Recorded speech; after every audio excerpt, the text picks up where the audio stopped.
évidemment plus souvent et suivre un peu vos publications. Je ne suis évidemment pas un spécialiste du transhumanisme ni du post-humanisme. Hein. Disons que dans la revue que j'anime, qui est une revue nécessairement interdisciplinaire, je vois toutes les évolutions dans tous les domaines. Hein. C'est même tellement effrayant qu'on perd le contact. Mais d'une façon générale, on voit émerger effectivement toute une série de façons de se représenter le monde qui sont, pour reprendre le mot, transdisciplinaires. Hein. On est à la fois obligé de tenir compte de la biologie, de la mécanique quantique, de tous les automatismes, de la génétique, de la psychologie, etc.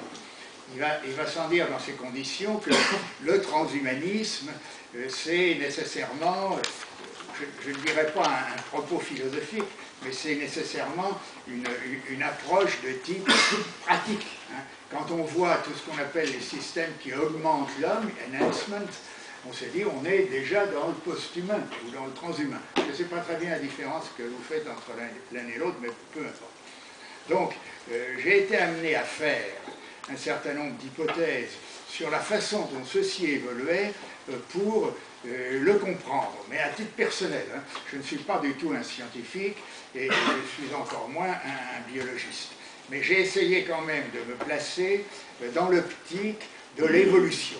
Hein, nous sommes sur une Terre où on voit apparaître toute une série de systèmes biologiques qui évoluent depuis les origines, depuis il y a 4 milliards d'années. L'évolution se poursuit au niveau des primates, hein, et ces primates, c'est des banalités que je vous dis, hein, vous le savez très bien, ces primates, comme le disait tout à l'heure Jean-Michel Beignet, ils ont acquis un certain nombre d'outils, et avec ces outils, ils se sont transformés. Alors, c'est intéressant de voir en quoi cette transformation impacte le concept que l'on a du simien ou que l'on a de l'humain. Moi, je pars de l'idée, ça c'est un autre point de vue, excusez-moi, je vais peut-être un peu tout mélanger. Je viens de lire un livre extrêmement intéressant d'un sinologue, il faut que je recherche son nom, je ne l'ai pas tout à fait en tête, qui s'appelle Pensée chinoise, refuse le réalisme de la pensée grecque. Le réalisme qui dit il y a des objets, il y a des entités, on les étudie, on tourne autour et puis on en donne des descriptions. Les Chinois, disent sinologues, voient plutôt les changements. Et ils ne s'arrêtent pas aux événements, mais ils s'arrêtent aux longues évolutions. Moi, je reprends cette idée en ce qui concerne l'évolution du simien. Je préfère dire le simien parce qu'on est parti quand même de là. Le simien a évolué dans certaines directions à partir de la technologie d'une façon qui s'est marquée dès le début. J'ai cité là... qu'est-ce qui se passe? Je ne sais pas. Ultérieurement. Je voudrais reculer, je ne sais ce que je fais. Excusez-moi, la technique me trahit. Alors là, il faudrait que je revienne en arrière. Ah oui, là. Voilà, bon, très bien, j'ai eu par contre.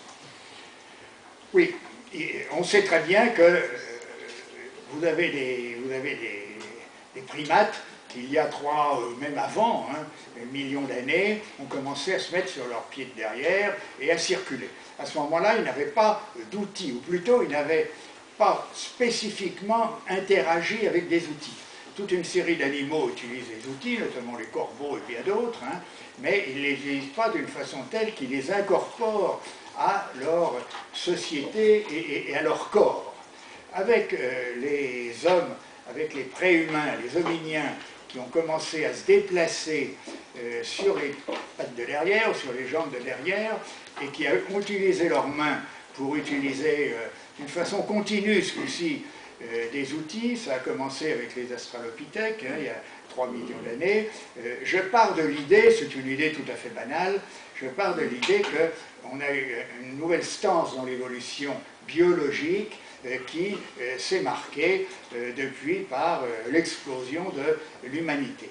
Mais ce que je voudrais dire, ce qui m'a semblé pouvoir dire, encore une fois, c'est une hypothèse de ma part, c'est qu'il ne faut pas voir l'homme plus l'outil.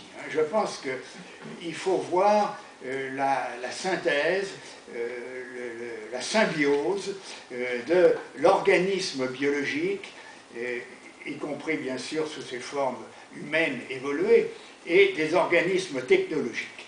Et tous les deux ont, depuis le début, depuis les premiers outils de pierre, et ensuite bien sûr beaucoup plus rapidement depuis cette dernière centaine d'années, tous ces composants du système que j'appelle anthropotechnique, anthropo, il faudrait même, pas trop compliqué, mais il faudrait mieux dire bio-anthropotechnique.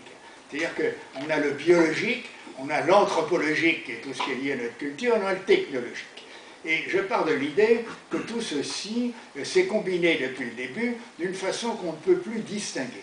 Et d'autant moins distinguer qu'il y a des capacités transformationnelles ou évolutionnelles dans tous ces composants qui se combinent et qui se conjuguent. Et tout ça, évidemment, donne des résultats que l'on ne peut pas, évidemment, prévoir, que l'on peut à peine constater, mais qui semblent en train de s'accélérer.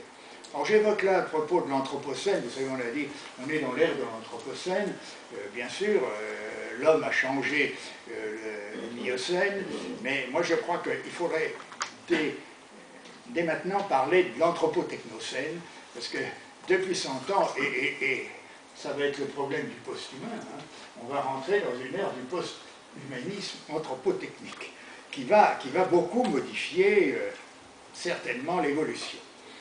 Alors j'appelle donc, si vous voulez, je dis ça juste pour présenter, c'est pas pour empêcher de parler du post-humanisme, c'est pour rappeler un peu le point de vue auquel je le place. Je crois donc qu'on peut considérer qu'il existe maintenant des super-organismes qui associent donc ces composants bioanthropologiques et des composants technologiques, et qu'on peut étudier à tous les niveaux, soit au niveau individuel. Moi, si vous me prenez aujourd'hui, j'ai l'impression d'être un imbécile, et je suis un imbécile. Il reste que si vous me comparez un imbécile au sens de l'intelligence et de la conscience